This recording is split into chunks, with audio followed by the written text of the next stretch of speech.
Oh man, I forgot to hit the intro. Here we go.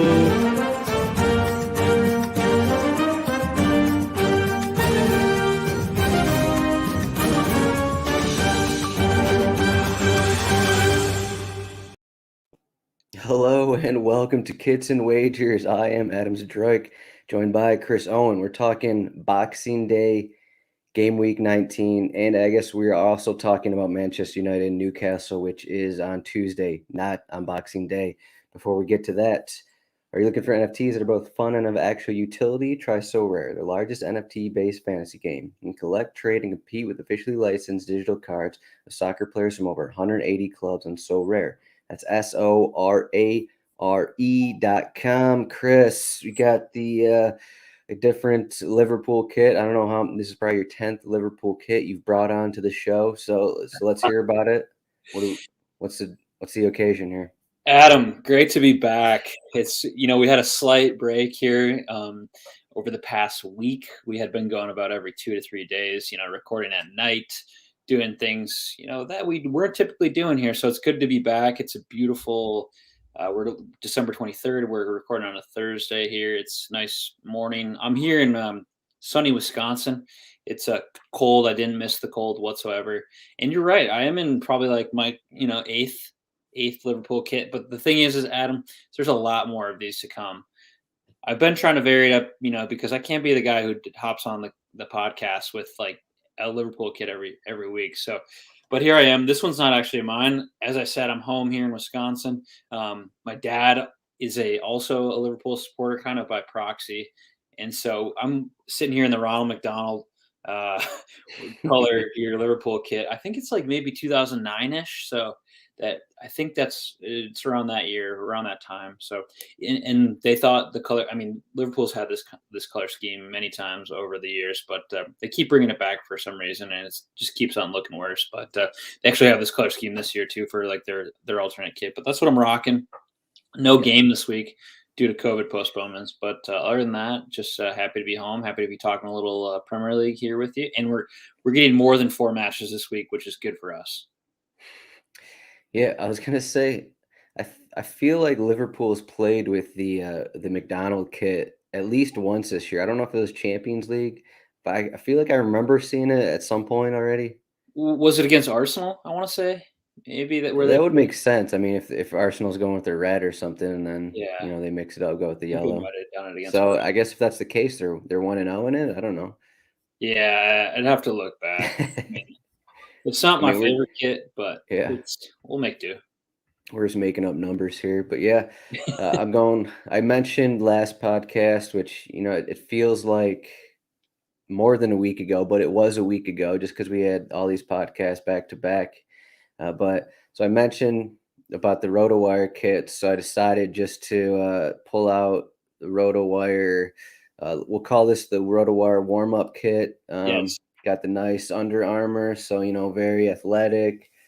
So it's cold out. You could wear this to the pitch and warm the legs up a little bit and get going, and then still waiting on the actual RotoWire kit. But that's for years to come. But yes, December 23rd, we are coming up to Boxing Day. So happy holidays to everyone. Hopefully, it's going to be, as Chris said, we had 4 matches last game week. Hopefully, we're going to stay with these 8 matches that we have here. We already had 2 postponed this morning, and hopefully, there's not going to be any more postponed because otherwise, we're going to have a situation like last week when my best bet, it did not hit. And Our I best didn't, bet. yeah, our best bet didn't hit because the Aston Villa match was postponed. I think it was postponed Saturday morning, even last minute kind of thing. And I just didn't have it in me to put something else new out there. So I just let it slide as a push. But Chris, Wolves winner draw against Chelsea. maybe a beat up Chelsea team. But the match kind of went exactly as we expected. Like we both said, the under is going to be low scoring.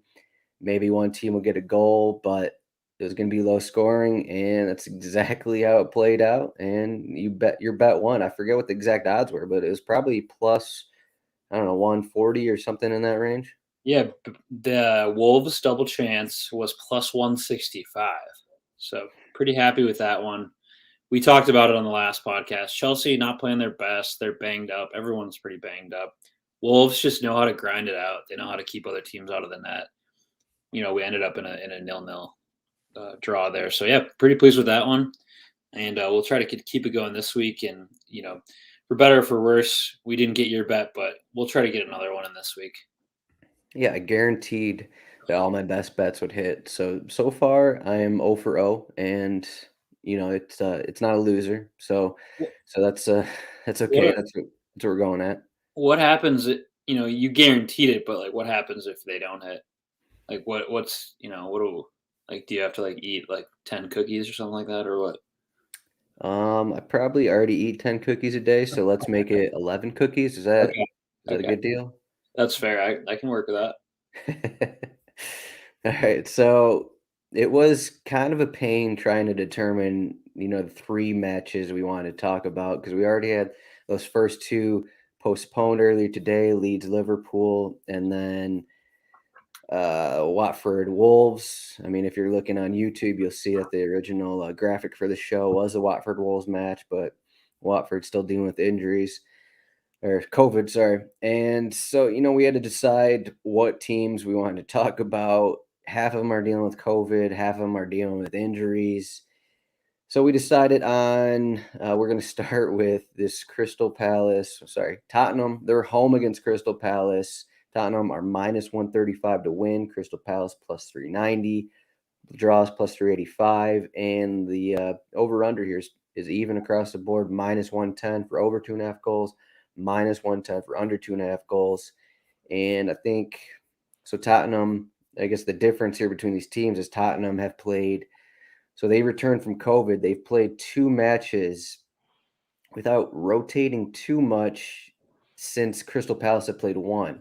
Uh, Tottenham played on the 19th and 22nd. They just beat they just beat West Ham on Wednesday in the cup match. And then Crystal Palace have not played since the 15th because of not their COVID issues, but other teams' COVID issues. So from what I believe is that Crystal Palace don't actually have COVID-19 issues. So that's one positive for them, and they don't have a ton of injuries. So they're rested, they're healthy. Tottenham played two matches. What do you think is going to happen in this one? Yeah, Tottenham actually playing really well since I think has it been 6 matches since Antonio Conte took over, like right around there. And yeah, Yeah, their first match, I believe they beat Vitesse 3-2 in the UEFA match, and then their first league match was that boring 0-0 draw against Everton. okay. So yeah, they've had a fair decent little size of games here, and in their past 6, they've won 3, drew 2, and lost 1. So that a fair bit of points there, 11 points from 18. So they're playing well. But like you said, they've had a lot of COVID issues. They've played 2 matches to Crystal Palace's 1 match. Crystal Palace have been able to grind out matches. They have, I believe, the most draws in the Premier League. So that's been how they like kept up in the table. And so that being said, I think this one feels kind of like a classic draw. That being said, Tottenham, they held Liverpool 2-2 the other day, and other than that, have won a couple good games. But I think Crystal Palace, just because of what they've done all season, is like they've only in 17 matches, they've only lost 5 of those matches. Otherwise, they've done pretty well to take points from games. And I think against the Tottenham side, they should be able to do that again. Yeah, so Tottenham, I don't know. I just thought like they haven't been. If you're just looking at the numbers here, so they played 5 league matches under Conte. They've won 3 of them, drawn the other 2. I mean, the 2 draws were away against Everton and then draw against Liverpool most recently. But they've played 4 straight. This is going to be their 5th straight home match in league play, just because of all the COVID stuff going on. But just for some reason, I guess it was their losses in Europa Conference League that I didn't think they were playing all that consistent. But I mean, if you're just looking at league play stuff, like they've been pretty solid. Like, sure, Mhm. their wins are against Leeds, Brentford, and Norwich, but those are wins. and they're more than the 1-0 wins that they're getting earlier in the season with Nuno Espirito Santo. But I mean, I think they're playing well enough. They just got the win against West Ham. I guess wait and see what the rotation is going to be like, because all these teams have 2 matches in 3 days. So it might be a thing where some guys get rotated in this Boxing Day match for Tottenham, and then they're starting 2 days later. They probably play on the 28th. So maybe lineup rotation is something to consider, and Crystal Palace will have rest. But I don't really want to go against Tottenham at home just with how they looked. I think I already went against them at home. I probably took Brentford actually in kind of a win-draw situation, and then Tottenham outplayed them 2-0 in that one. So if I had to go pick away, I would not pick Crystal Palace in this situation. I'll say I do like the over a little bit more. It's tricky betting on Conte with the way they play, but I do like just because of Crystal Palace, they seem to always have some goals in their matches. Do you think there's going to be so if you're going with the draw, you thinking like a 1-1 draw, 2-2 draw kind of thing, or? Yeah, I think I like the over too. I mean, Harry Kane in his last match, he scored a second Premier League goal, something that it's just like he hasn't found the back of the net yet. It looks really good, and it'll be interesting to see how the tactics change against Crystal Palace. Against Liverpool, they were able to kind of sit in a little bit and make the fullbacks from Liverpool kind of like be the creators in attack, and so in that sense, they were able to do a lot of counter attacking, and that's kind of how they got both their goals and a few of their good chances. So I'm interested to see if they like sit back and let Crystal Palace possess most of the ball, and then just try to hit them on the break, or if they play a little bit more possession. So yeah, that being said, I think Kane looked from I haven't watched him play every match, but that's the best I've seen him look as far as his movement. He had a couple good passes to put Dele Alli in for a chance that he should have scored, I think, and then I think he set up Heung-min Son later in the match too in what could have been a goal too. So Kane looked the best. Right now, you're not really getting any favors from the odds makers on anytime goal scoring odds. He's at plus 105.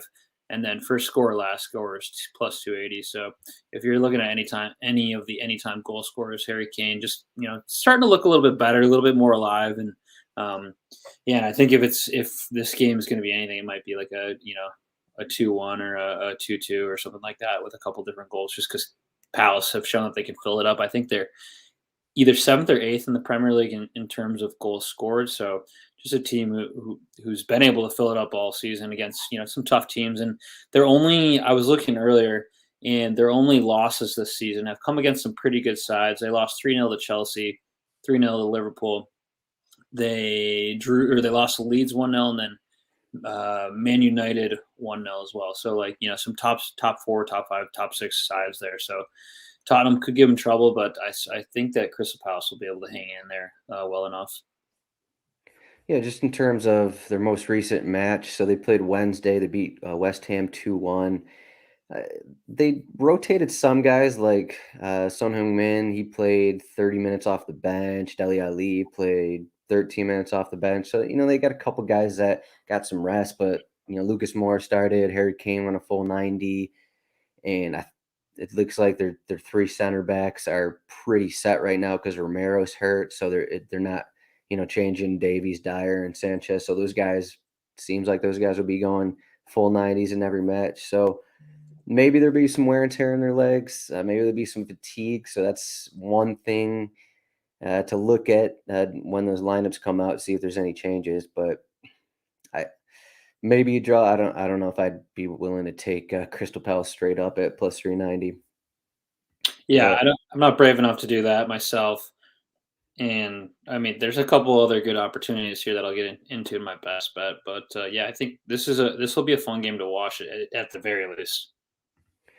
yeah, it should be hopefully some goals in that one. So we got a standalone match between Aston Villa against Chelsea. Aston Villa at home plus 450 to win. Chelsea are the favorite minus 145. You got the draw at plus 265. You can get over 2.5 goals at plus 100, under 2.5 at minus 125. So lean in there towards the under. And both teams have a bit of a COVID situation, and I think the bigger unknown, if you're watching on YouTube here, I'll pull up our projected lineups at rotowire.com. So that it seems like we know that Chelsea are getting. You see all the the questionables here Yeah. for Chelsea. I guess Villa have some too, but so Villa they haven't really released their COVID issues, and we don't know who tested positive, and that's kind of the big question going into this one. I mean, any of their guys really could have tested positive, like Watkins, Ings, McGinn. Like we don't know because their last match was postponed. But we're just gonna assume that it's all the regulars, and hopefully nothing crazy is gonna be changing in the lineup. As for Chelsea, it seems like Lukaku, Hudson-Odoi, those guys, they recently tested negative. I think either they returned to training recently or they did today. They weren't in the match squad Wednesday. So I think if they can, they train Thursday, that's a couple days of training. I think guys like Lukaku and Hudson-Odoi could help out there. And otherwise, Jorginho, Conte, it looks like those guys are, back to health. So they're getting back to normal here. But besides all the COVID stuff, besides the injury stuff, if we throw all that stuff out the window, I like Villa in this spot just because of, I mean, we feel like we say it maybe every show, just the way they're playing under Steven Gerrard. I just like they're a massive underdog here. They're at home. Maybe the odds makers know some COVID stuff we don't know about, but again, as I said, I don't want to project those things. So I kind of like Villa in the spot though. Yeah, that's interesting. The disparity in transparency for the Premier League and like the NFL or the NBA or and like who's got COVID and who doesn't is one of the most interesting things because I don't it's like I'm not sure what purpose it really serves to like say like, hey, this player doesn't, like if it's an NFL player, they're like, yep, this guy tested positive this day at this time, he'll have this amount of time to come back and he needs X amount of negative tests within 24 hours. Whereas like the Premier League, it's like, yeah, I don't know. It might be a hamstring, might be COVID, might be like he's just he needs some rest or something like that. So that's been a tough thing for us to tell.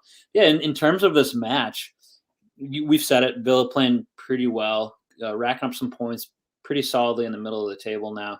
Chelsea, on the other hand, they came out of the gates really hot. They got strung together a lot of wins, and most of those on the back of some really good defensive performances. They, had a shutout against Wolverhampton last weekend, but they couldn't find the back of the net, which has been a little bit of a struggle for them. So yeah, I definitely think Aston Villa here would be an interesting play, just because Chelsea have, let's see, they drew Wolves, they drew Everton before that, and we know what that Everton side is. Nothing crazy. And then the win over 3-2 win over Leeds United. But other than that, they've kind of been struggling over probably the past month, like going into mid-November. So I just don't see a way, especially if they're missing. They have a pretty long list of players that are going to miss or either questionable or are already going to miss this match. And so a Chelsea side not at full strength against an Aston Villa side who are maybe missing, one or two players that would feasibly start. I think that Aston Villa's got enough like firepower to either win this or at least draw it, especially, the way that they have been playing.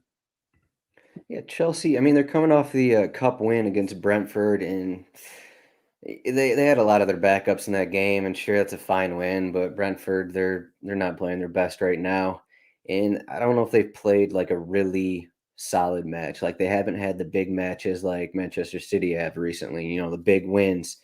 Sure, that's not how Chelsea play, but it's not like they're just if like you read off of some of their results, like they're just not playing that well as a team, and a lot of that's COVID, a lot of that's some of these injuries, and some of these guys are coming back, but they haven't been training for who knows how long. So like so a lot of these guys haven't been training together for a long time. So I mean, you're just extending the results going back here. Like they allowed a couple goals against Leeds, they allowed 3 goals against Zenit. Maybe that game didn't mean anything, but still. They lost that away match against West Ham, allowed a goal against Watford. So throwing all this stuff and under Gerrard, the lone home loss for Villa has been the game against Manchester City, which it wasn't a terrible match. Like we've talked about those Manchester City goals, they That there were top goals and couldn't really do anything about them. Came out of nothing kind of thing. So I do like if you want to plus 450 to win isn't crazy is kind of what I'm trying to say here. I think the odds should be a little closer. I think it makes more sense if Chelsea were like plus 100 to win. They're just not playing well enough right now to take them at minus 145 against a team like Villa, who is playing everyone well, playing all the top teams well. And obviously we have the COVID issues and all those questions, but we have down here. So you got the plus 125 for win or draw. If if you're not confident in Villa to win, that's a pretty good option as well. I'm under 2.5. I minus 125. I'm not sold on that one, but it is somewhere. This has like a makings of like a 2-1 match if Villa have their way kind of thing. But maybe I won't look at the over under, but I probably will look at Aston Villa in a situation here. Yeah, as you said, the double chance, the win or draw at plus 125 for Aston Villa. Like those are good odds. I didn't when I usually like going when I'm doing a little bit of research here, I kind of like think, all right, are we gonna get negative odds or are we gonna get positive odds? And to come in here and get some pretty good odds on the double chance, I think that one's of the bets that are on the table for this match, that would probably be my preferred route. Still return money regardless of what happens.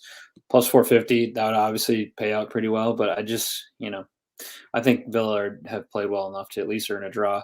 Interesting enough, looking over the past 6 matches, Villa have played much better than Chelsea. Chelsea have taken 9 points, 2 wins, 3 draws, 1 loss, whereas Aston Villa have won 4 out of their past 6 matches, and then they lost 2 of those matches. So Villa have 12 points out of a possible 18, whereas Chelsea have 9 out of a possible 18. So I think Villa are just in good form and could pull this one out, and at least that draw no bet or the double chance draw or win for plus 125 returns your money if they pull it off. Yeah, so like I said, maybe the odds makers know something we don't know, and that's why Chelsea are minus 145. I just want to read a quote here that I sent to Chris earlier. So it's from Steven Gerrard. I believe he said this on Wednesday. This is about the COVID situation, his team. It's changing every hour. It's changing on a daily basis. It's very unpredictable. We're testing every day. I don't really know what position we're going to be in come the game. At the moment, we've got enough to play. So, like, that isn't a very reassuring statement, but maybe it could just be talk. Like there's always a chance that Gerard's just trying to play some games with Tuchel, and Villa could have their regular starting 11. Like we don't know. That's the thing. And if you, I guess if you like Villa, maybe take them right now because if they do come out with the regular starting 11, those odds could drop. So you'd be losing value. On the other end of that, half their team could be missing, and Chelsea moved to like a minus 200 favorite. So you're playing kind of a game here, and I guess we're going to say good luck to the game you're playing. Personally, I will probably wait until lineups come out to see what happens. Right now, was that quote from today or was that earlier in the week? I missed that part. His press conference was yesterday, so it was Wednesday. I'm pretty sure. That's an early press conference for a Saturday game too. Very So, true. like I don't know. Sunday game. Oh, yeah, for a Sunday game. So I wonder if there'll be more quotes that are like, is he going to do another Well, I guess they're probably not going to do a Christmas Eve press conference. Yeah, a Maybe. lot of teams are doing earlier press conferences because of Christmas Eve. So it seems like half of them are. A few were done Wednesday. We had a few today, and then there may be some on Friday. Okay, gotcha. Well, yeah, I mean, wait and see approach. But right now on rotowire.com, they have a pretty strong starting 11, at least from the intel that we have that's been given out. So I think it stacks up well enough against Chelsea for them to do some good stuff. Yeah, the intel is it's coming right off the dome. So Yeah, Adam wrote the notes, so he knows. so next match here we have. This is not Boxing Day. This is Monday, December 27th. Newcastle are home against Manchester United. This is plus six. Sorry, Newcastle are plus 600 to win at home. Manchester United are minus 210 as an away favorite. The draw is plus 330. You get over 2.5 goals, minus 165, over 3.5, plus 150, under 2.5, plus 135. The good news is it doesn't seem like we're going to have COVID issues. Newcastle haven't really had a major issue with that. Manchester United, I think most of their team returned to training earlier this week, and I don't think that's going to be an issue. I mean, from now until then, we still have, 4 days. And actually, right when we started the show, I believe Manchester United had their press conference. So I guess you can go off it, and I'll pull up and see if Ragnick said anything. But what are your thoughts on this match here? My thoughts are that Newcastle are a bad team. They have been getting their clock cleaned the last couple weeks here, or the last three matches. In each of the last three matches, there's been 4 goals scored. So if anything, for me, I'm looking at the over. I don't know where. I think over 3.5 is where they get into the positive. But yeah, they lost to Leicester 4-0. They lost to Liverpool 3-1, and last week they lost 4-0 to Manchester City. They have one win all season. Is that correct? Which is just like something I didn't really expect when I looked that up. But Yeah, they, Eddie Howe got their first win, right? Because they're winless without him, I believe. yeah, yep. So yeah, they're not good. They're looking. I wish we could go back to some of our earlier podcasts, and like I think Norwich always had the top relegation odds. I gotta believe that Newcastle are kind of inching closer to those now if they don't already have them. Um, there's not. I like to look at those anytime goal scorers. Cristiano Ronaldo, he's minus 135, so not really good enough to put any money down on. So I would avoid that. But yeah, I just think this could be it could be again hit the over with like a 4-0 through 3-1 win for Manchester United, where Newcastle just don't have it, and I just don't see them changing that. I mean, if you could think something totally different here, but that's where I'm at least. Yeah, so are you putting Manchester United right now at the same level as the teams like Manchester City, Liverpool? I mean, Newcastle have that Leicester loss in there too, but I don't know, I think some of Newcastle's, their struggles are just the competition recently. I mean, I guess that Leicester City match wasn't great by any means, but I don't know. Like they were fine. Like they beat Burnley, they got a point from Norwich. I don't know. I've seen they're not playing well, but I wonder if some of those blowouts were because of level of competition. But now that I mentioned the press conference that started right when we started. So it seems like it's a completely opposite situation for Manchester United. So, a quote from Ragnick here: "We train on Tuesday, Wednesday, and today, and we have 25 field players. Paul Pogba was the only one missing out. Everyone else is on board." Nice. So, in addition to getting players back from COVID, it appears the postponed matches for Manchester United also helped everyone else get healthy.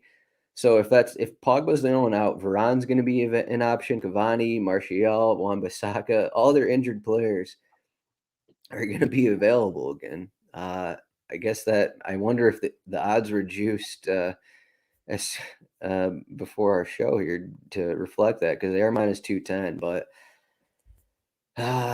plus 600 draw plus 350. So you're simply going Manchester United, maybe win by more than one goal kind of thing.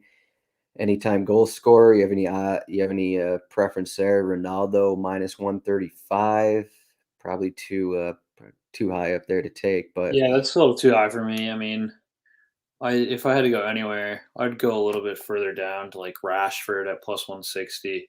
He's on the same odds with Bruno Fernandes. So I'm not taking in anytime goal scorer in negative, like pretty much usually ever, just because that's too much of a fickle bet. But I think yeah, Rashford or Fernandes at plus 160. I'm not really seeing any I'd other one. probably look at Sancho actually. His odds seem off. I'm looking at DraftKings here. He's plus 240, but when healthy, like he's started the majority of matches under Ragnick here, Yeah, and like he's in the same position as Greenwood. He's in a more attacking position than Bruno Fernandes, same position as as Rashford. Martial is even plus 180. So it's unclear why Sancho's plus 240. If you want goal odds in this match, I'd probably take that. Yeah, that makes total sense to me. But yeah, I would just avoid Ronaldo at minus 135. That's not quite gonna not very fruitful here. But yeah, the plus 3.5 or over 3.5 is plus 150. So that's really where you start to get your positive odds in terms of overs. So if I was gonna go with any of the overs, that's it. You don't really get good odds at over 2.5 because it's minus 165. Yeah, so Manchester United's last time they played was December 11th. That's going to be 16 days between matches. Like I was originally going to say, look how defensive they were in their recent matches, but I mean, those matches were more than 2 weeks ago. So how much we're going to look into those? Like one was a 1-0 result against Norwich, another one was 1-0 against Crystal Palace. Because I was originally going to look at, over 4.5 goals, hope for a bunch of goals here. And then, like you see those recent Manchester United results, maybe they're, playing the more defensive route. But I just think the adrenaline's going to be flowing for Newcastle. They're going to be at home. Uh, I'm not taking them to win. No, I just think I think they'll score. I think they'll at least be competitive. I mean, this is going to be the standalone match on a Monday, and I mean, maybe it's dumb, but I think I said it last time that Manchester United played. I may have took Norwich plus one. I just until like Manchester United, string together some more positive results, I'm gonna keep going against them. And like I like Newcastle plus one in this spot. Like I guess if we go back 2 weeks ago, now that I think about it, like Manchester United didn't really outplay Norwich. Oh, I they think they were outplayed by Norwich. right. I think that was the PK match for Ronaldo, Yeah, and where De Gea kind of stood on his head like we're there. going back to that, and I don't know. It doesn't make sense on the surface because of what Newcastle's results have been, but again, they've also had rest. They've had eight days between their loss against Manchester City and this one. So I think of the way I'm going to look at it, I think Newcastle going to score, and I'll probably take them plus one. The odds on that are unclear, but I'm sure it's somewhere around plus 100 or so. Yeah, there's just no part of me where I'm like, all right, Newcastle, one win, Yeah, I 17. mean that makes sense. Yeah, I just can't. I disagree with you there. I think you just listed a bunch of players that Manchester United could get back. Namely, for me, Rafael Varane. Him and Eric Bailly, they are not the same center backs. If they return Varane and Varane's able to sit back there, that just opens things up in attack. It's like, Well, Lindelof was playing, to be fair. okay, well, Lindelof or Eric Bailly are not the same as Rafael Varane. No, there's not on what planet in what galaxy. So if they can get Varane back, like I like United even more so because you're a little bit more short in the back. You can play out of the back. I think it gives them a lot more options going forward. So I do, like you said, I do think Newcastle can score, but I think United are going to be able to hit a couple goals here. All right, fine. Be like that. So Newcastle plus one is plus 115. So if they lose by one, you're basically getting your money back. If it's a draw, you're winning your bet, that kind of thing. So I usually like doing that one for the underdogs because if they get a point, you win. If they lose by a goal, nothing happens. So Yeah. all right, so I don't know. This is a longer show here. We're just in the festive mood, but it's time for best bets. And again, I keep forgetting to write down three because technically, you did not lose the best bet last week because there was no best bet that was actually played. So I'm Yeah. going to give you three options here, and you have to choose the best one. Okay. Okay.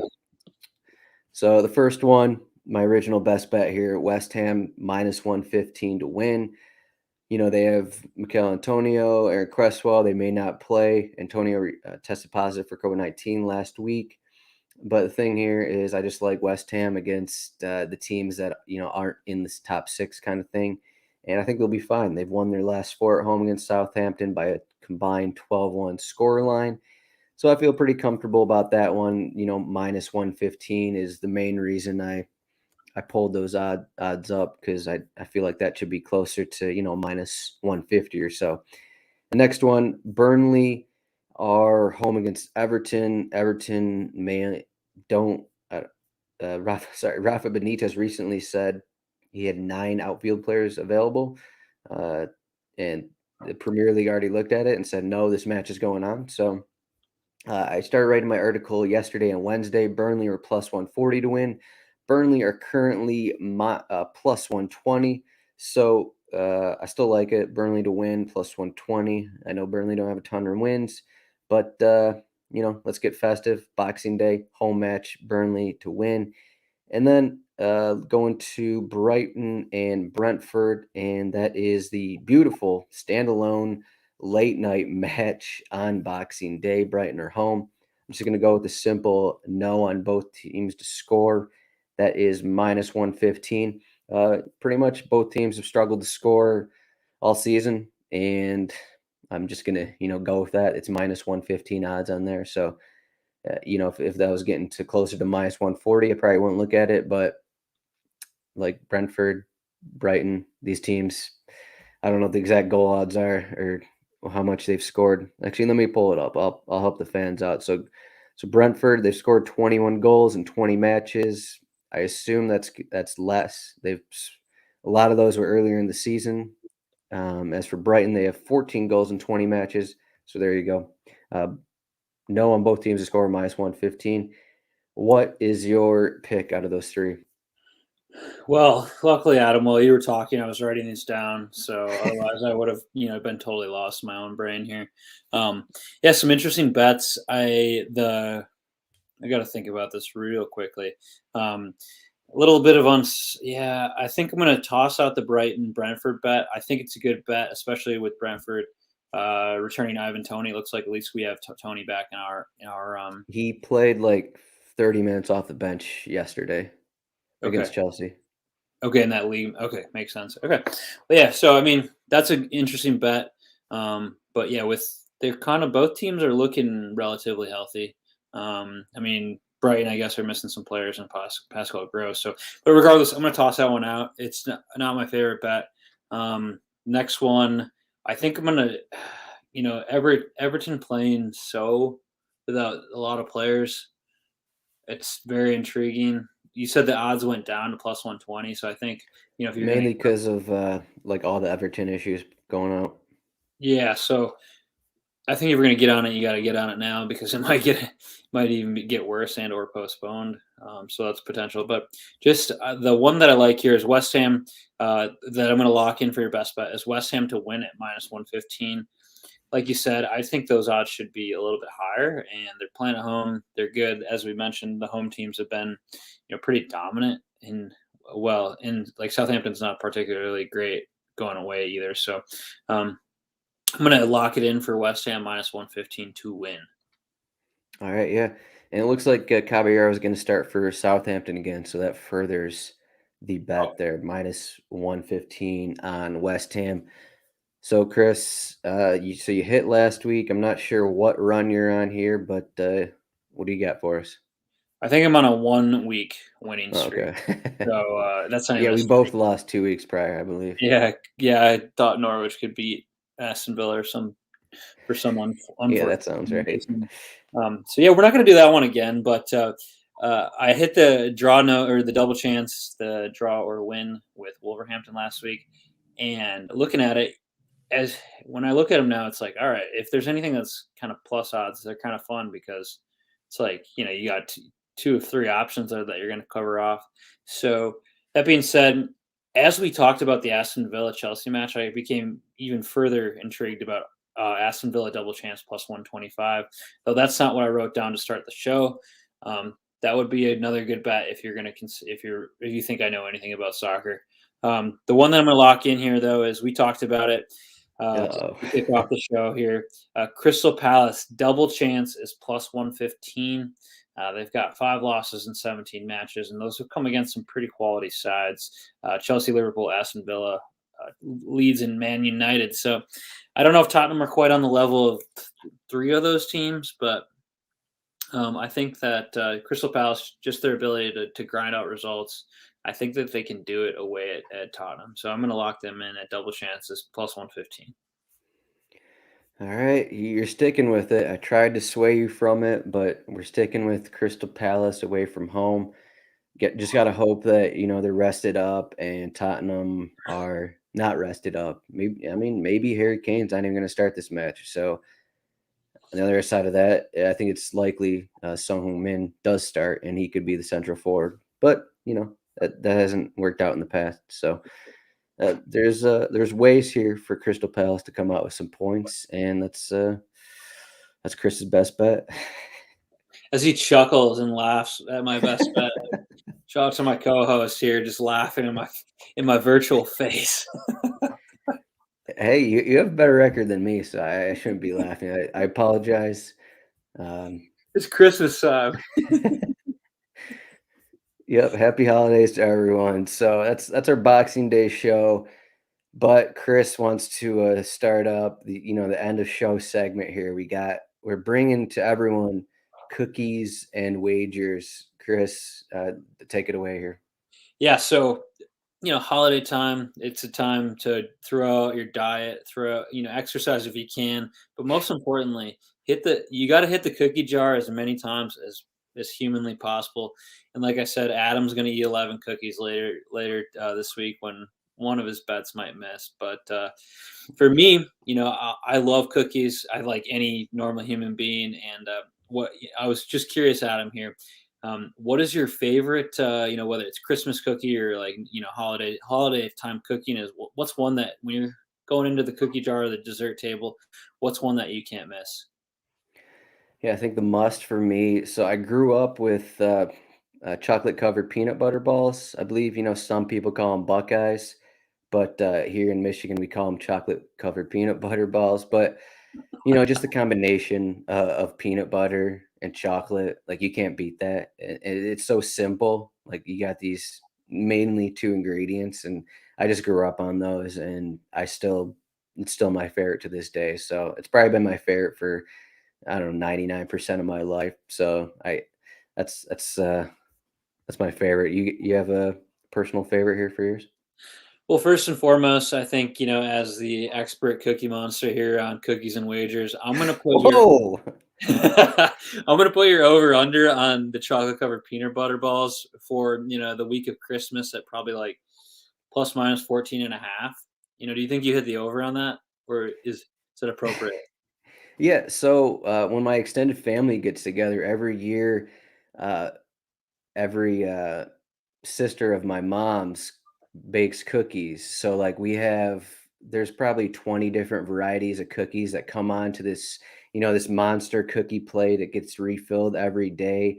And so I'm probably going to be it's going to be a close call, 14 and a half chocolate covered peanut balls, just because there's so many more that you Mm. have to try. Like we personally made blueberry and white chocolate and then cranberry white chocolate cookies here. So that's what we're spreading to the cookie plate ourselves. But over under on kinds of cookies tried in the next week, I'm going to say that's going to be 20 and a half. I'll give those are the same odds as Cristiano Ronaldo's over under and goals scored. That'll be the same over under and types of cookies in my stomach over the next week. So let's leave it at that. Take the over.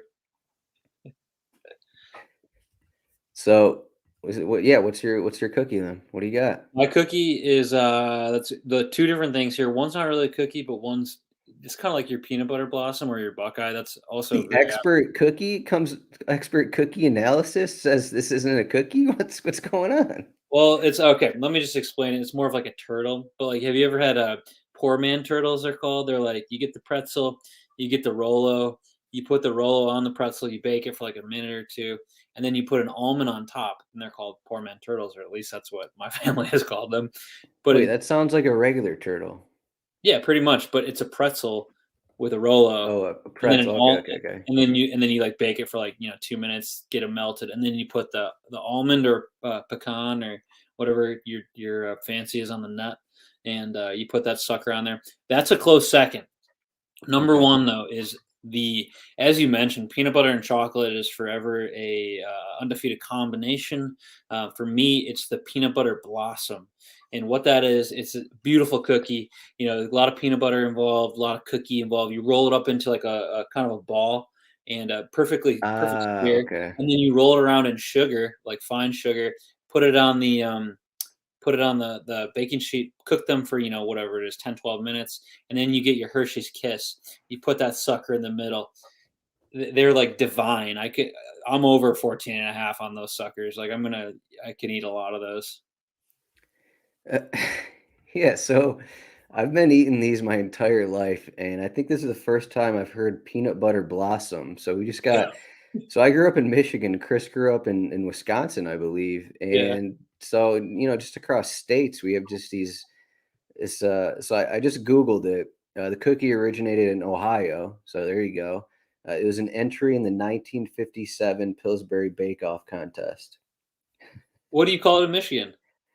Um, I mean, when I Googled that, it honestly escaped my mind. It's something Hershey, Hershey Kiss, something Hershey. So on Wikipedia, they got Hershey's Hugs. Definitely never used that before. Uh, I kind of like that. I'm gonna have to come back to you with that one. I'll probably have to ask my mom what she calls them, and then. Yeah, But you can definitely find not you. peanut butter blossom. I was like, that's why I Googled it. I was like, what is this blossom? Yeah, But it's like the regular the Hershey Kiss on the peanut butter. So yep. So you definitely can like find that this too. this conversation continuing on on Twitter. Yeah, so that's it for kits and wagers and cookies and wagers. Hopefully that's everyone's fix for a 5-minute fix for cookie talk between two guys discussing soccer in the Premier League. But thanks for listening to everyone on YouTube. Like and subscribe if you're listening on podcast over the next few days. I mean, you probably don't want to see our faces, so hopefully you're listening on podcast form because you can maybe plug this into your ears while you're hanging out with family and hopefully get some good bets for Boxing Day. Maybe you're gonna listen to this on Christmas Day, but as I say that, enjoy time with your families and such. So maybe don't take my advice. So just forget all that. Anyways, like and subscribe. We will be back. Unclear when we'll be back, but we'll be back. There are matches on the 28th, so we will see everyone at some point. Thank you to So Rare, and thank you to Chris. Enjoy your holidays, enjoy Christmas, enjoy your peanut butter blossoms, and we'll see you in a little bit.